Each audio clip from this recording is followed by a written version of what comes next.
Embora o impacto atual da emissão desses gases seja considerado baixo para a camada de ozônio, um aumento contínuo dessas concentrações poderia comprometer o progresso do Protocolo de Montreal. Olá pessoal, sejam bem-vindos a mais um vídeo do canal. Não esqueça de deixar seu like e se inscrever no canal para ficar sempre por dentro das novidades. 5 gases destruidores da camada de ozônio atingiram níveis recordes em todo o mundo no ano de 2020, mesmo passadas 3 décadas da assinatura do Acordo Internacional para eliminar gradualmente o uso e a dispersão de substâncias do tipo.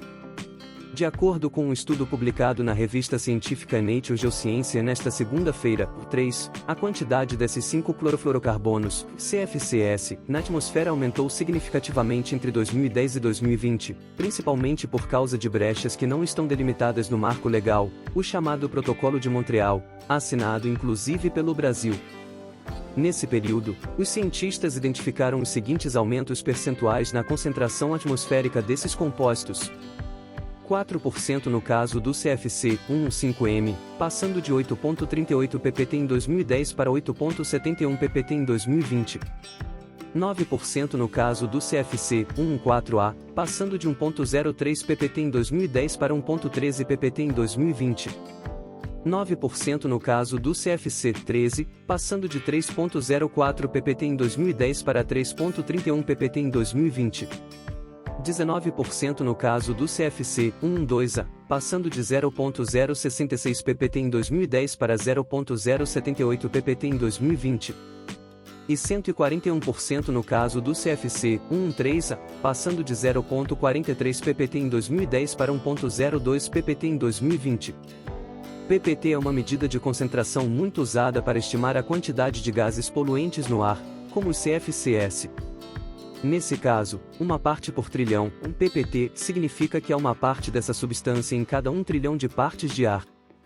Embora os cientistas ressaltem que o impacto atual da emissão desses 5 CFCs seja considerado baixo para a camada de ozônio, um aumento contínuo dessas concentrações pode sim implicar algum prejuízo, e assim comprometer todo o progresso trazido pelo protocolo, que é fundamental para evitar um aquecimento ainda maior do planeta até o fim do século.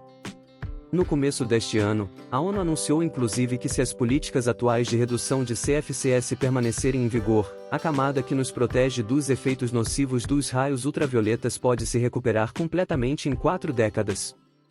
Isso é importante porque a sua destruição afetaria profundamente a vida no nosso planeta, afetando desde a saúde dos seres humanos até mesmo o desenvolvimento de plantas e outros seres vivos.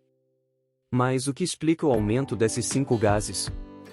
Desde a assinatura do Protocolo de Montreal, o uso de CFCs em todo o mundo caiu vertiginosamente. Estima-se que cerca de 99% dos compostos químicos que destroem a camada de ozônio foram completamente eliminados da atmosfera desde o banimento dos CFCs, utilizados principalmente em sprays, equipamentos de refrigeração e em espumas.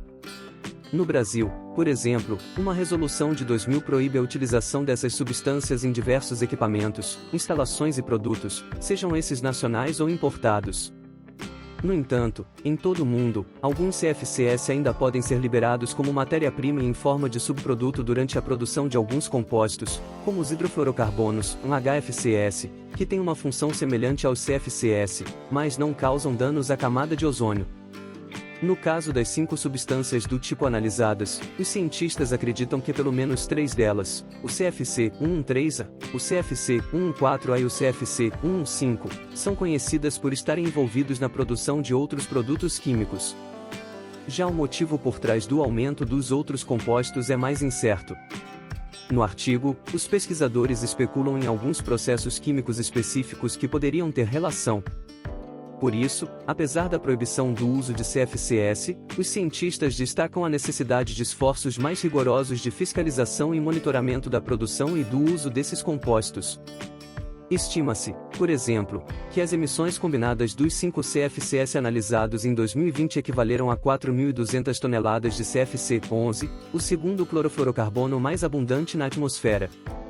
A título de comparação, isso equivale a 47 milhões de toneladas de CO2, o principal gás responsável pelo efeito estufa, ou 150% das emissões de CO2 de toda a cidade de Londres em 2018.